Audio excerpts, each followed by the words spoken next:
CCTV Camera World is proud to provide support for products purchased from our website. If you purchased your product from another vendor, please contact the vendor you purchased from for further assistance. In this video, I'm going to show you how to prepare your Security Cameras Inc NVR or DVR for remote viewing. Now before I start, it's worth mentioning that both of these settings should be enabled by our shipping technicians before the NVR or DVR arrives to your doorstep. So really this video is just in case that you've accidentally defaulted your NVR, or if you're curious to know how to enable these settings in case you've accidentally disabled them. So first I need to hover my mouse to the bottom left hand side to click on the main menu button. Then I need to click the setup button to get to the settings. I'm going to enter in the default graphical password. So I'm clicking and holding my mouse to draw this pattern, and then releasing my mouse after I've drawn the pattern. To get to the settings that you need to enable for remote viewing, you need to go to the network section of the settings menu and either click right on network or click on general. It's going to take you to the general tab. If you're not on the general tab, make sure you do click on the top general tab under the network page. And then you need to click on the general setting first. So the first setting you're going to want to enable is DHCP, unless you're familiar with setting an IP address for your devices within your local network. DHCP will automatically get an IP address in your local network from your router for your NVR and connect it to the internet.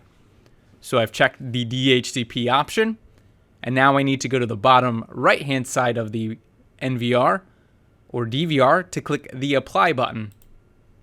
So it's going to say saving, please wait. And it's doing the DHCP process of getting a IP address from my router, and it says the parameters were saved successfully, which means that it did get an IP address from the router. So now this NVR is connected to the internet. The second setting you need to make sure is enabled is in the port configuration tab. So on the top tab here under the network and general page, I need to click on port configuration. Now this setting was enabled, as I mentioned, by default. So if it's disabled, you will need to make sure that it is checked. So here the P2P switch setting is the setting I'm referring to. So make sure that it has this check mark here. If it's unchecked such as this, you do need to make sure that you come in here and click it, make sure it's checked, and then of course click the apply button to save your changes. Since it was already enabled, it says nothing changed, so I'm going to click OK. Just to recap, we're in the network and general tab on the left hand side, and then the general tab at the top. Need to make sure that DHCP is enabled. You can see it got a different IP address than what it was. It was 140, now it's 213. And then secondly, you need to go into the port configuration tab and confirm that the P2P switch is enabled.